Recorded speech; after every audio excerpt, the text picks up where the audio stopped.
Hello Outriders, Play-Doh here, and today we'll be going over the updated build to our Lethal Shaman Techno.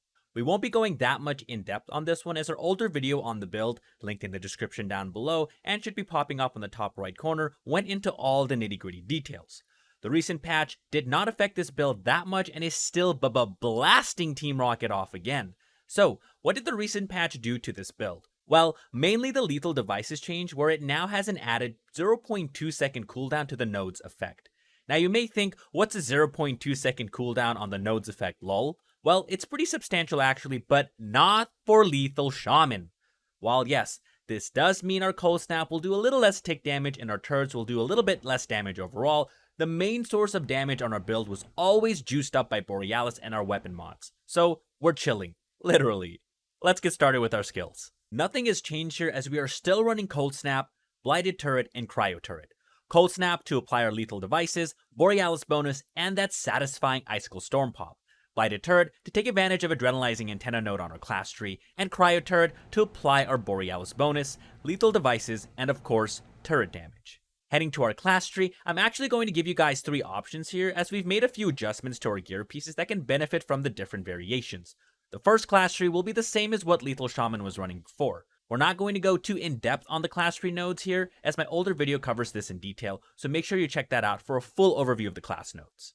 For our secondary class tree option, we'll still be running primarily middle tree, but now instead of taking Exposing Frost and Marked for Execution, we'll be going bottom tree to take Anomaly Fueled, which got buffed to now give us 15% Anomaly Power, and then Disturbance Coating for the 15% Resistance Pierce. This is a tree I'm currently running and is going to be useful as we are now running Toxic Piercer and Unstoppable Force on our build, more on these mods later. For our third class tree option, we will now have a slightly bigger variation of the middle tree and bottom tree. Again, we're primarily going middle tree, but focusing a bit more on bottom tree for more percentage anomaly power. The biggest downside to this version personally is that you lose Gadgeteer for the additional cooldown for your snap and cryo turrets.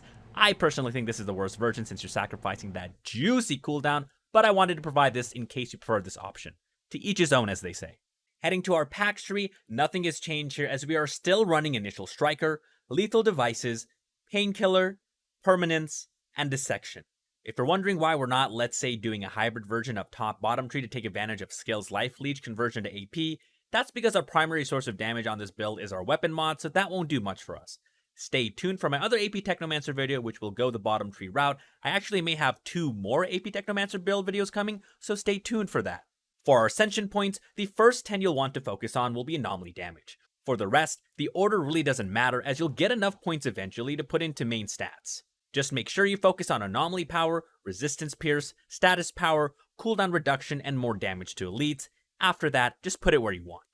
Heading to our gear, we're going to start off with our main weapon, the Funeral Pyre. We finally got our god roll here with Shadow Comet, Weakness Trap, and Claymore Torrent.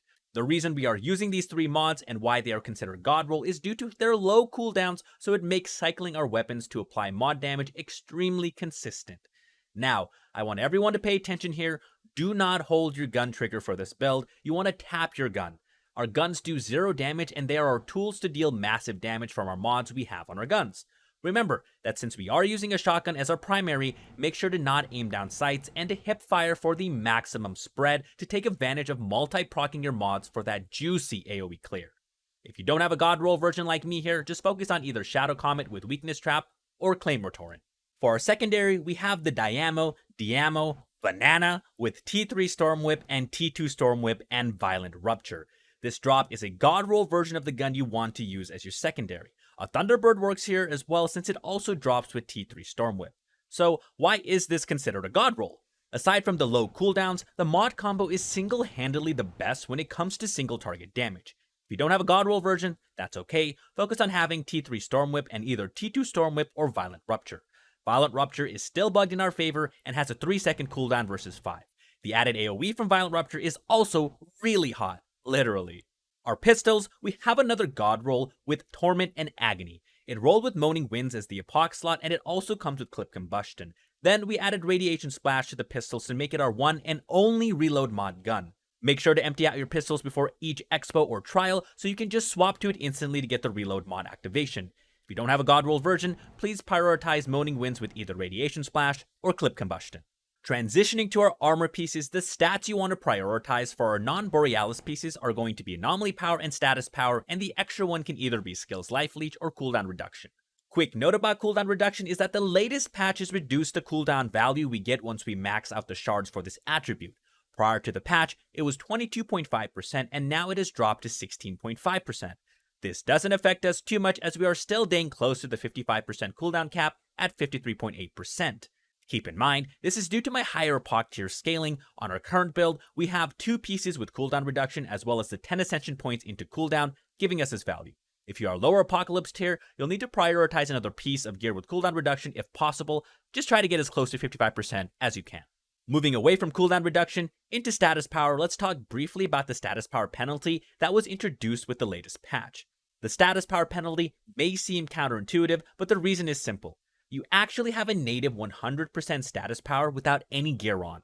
Meanwhile, the stat screen only displays your bonus status power from your gear. The only issue now with status power is that the bonus status power we get from Epoch tier seems to not be working. If you guys want more information and a deep dive into the math behind this, check out Dude with a Blunt's Reddit post linked in the description below. For our helmet, we are using the Technomancer mask. It comes with the attributes we need and the Double Trouble turret mod natively. It is also a lot easier to get the Technomancer mask versus a purple Epoch epic with the same attributes and mods. Double Trouble is one of the new turret mods and it's so hecking good. This is the mod that makes our turrets look like tanks, and it deploys an enhanced turret with 2 barrels instead of 1, doubling the fire output. For our POC version, we have Twins mod, which is great as this allows us to drop 2 turrets. For the mod we added on this headpiece, we have Long Winter, giving us a 50% increased range to our Cold Snap, which is amazing as this means more dot damage to enemies thanks to lethal devices, permanence, and dissection. For our chest piece, we have the Borealis Robe. The Borealis set bonus gives us a whopping 50% damage to frozen enemies, so why is damage to frozen enemies important? Remember that we are always applying freeze 24/7 with our Cold Snap and turrets. This is also what makes our weapon damage mods we discussed earlier do so much damage.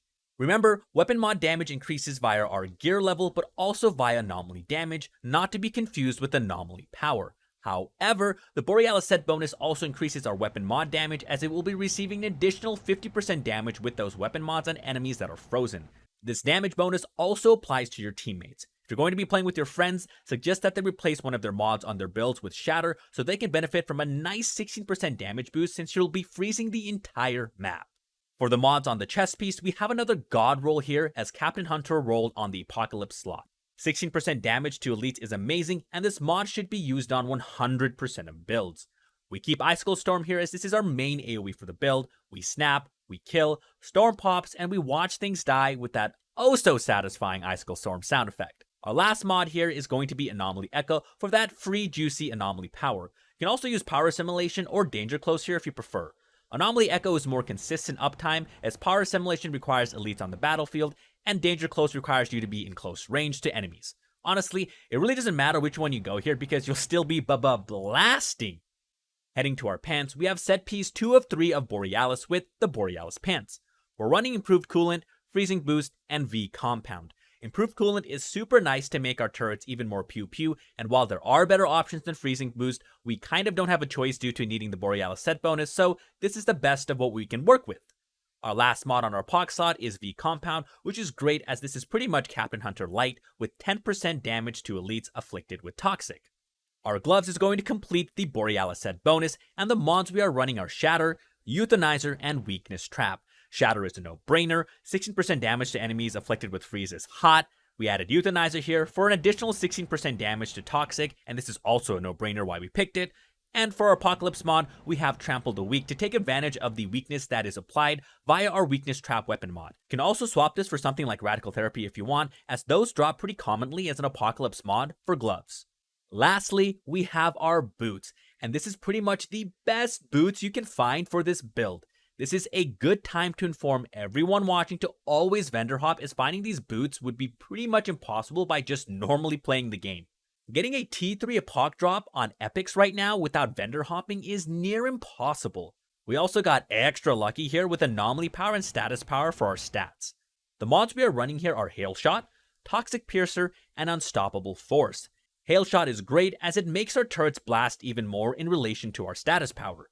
Toxic Piercer is the best T2 mod you can actually get on boots for this build, as there aren't any other better mods that actually drop as a T2 mod for boots. This is also why we're running the 2 nodes on our bottom class tree, so we gain some additional resistance spears to make this mod a bit effective, as the effectiveness of Toxic increases by 100% of our resistance spears. For Apocalypse mod, we have Unstoppable Force, a 50% anomaly power boost based on our resistance spears. Unstoppable Force is also the best T3 mod you can roll as an Apoc drop for boots, so yeah, get to vendor hopping. What about some tricks and tips then? Well, like I mentioned earlier, make sure you don't hold the trigger on your weapons. Remember, our damage from our weapons comes from the mods, not the gun itself. Since we get the most of our damage when things are frozen, make sure you abuse Cold Snap to always apply a reliable freeze. Turret AI can get wonky, so Cold Snap is our savior here. With its low cooldown reduction, anytime you see an elite or group of enemies, feel free to Cold Snap and watch as you one-tap that motherfucker. Do not neglect your pistols. As much as you may not like it or are not used to it, it's a huge chunk of your damage, so start practicing. Since we're only using reload mods here, make sure to empty your clip prior to a trial or expedition. Keep your damage uptime by always throwing your blighted turret to take advantage of adrenalizing antenna, as well as using Cold Snap for the overclocked bonus as well. Do not spam your cryo turrets every time it's on cooldown. You'll be losing damage as it takes time for the turret to retarget an enemy. Instead, throw your turrets to reposition them to target enemies closer to you and or elites. And lastly, make sure you're keeping up with your weapon rotations. This can take some time to master, but once you do, you'll be flying. That's it for this build update, everyone. Thank you as always for making it this far and supporting my channel. I appreciate each and every single one of you. Make sure you catch me live on my stream when I do go live at twitch.tv/PlatoBear, and you know what? Click that Discord link that's pinned in the comments and join the Discord too. Feel free to check out any of my other Outriders videos that should be popping up anytime now. These will also be linked in the description down below. If you want to go above and beyond, you can also like, comment, subscribe to my channel, and hitting that notification bell will be greatly appreciated. Until the next one, peace.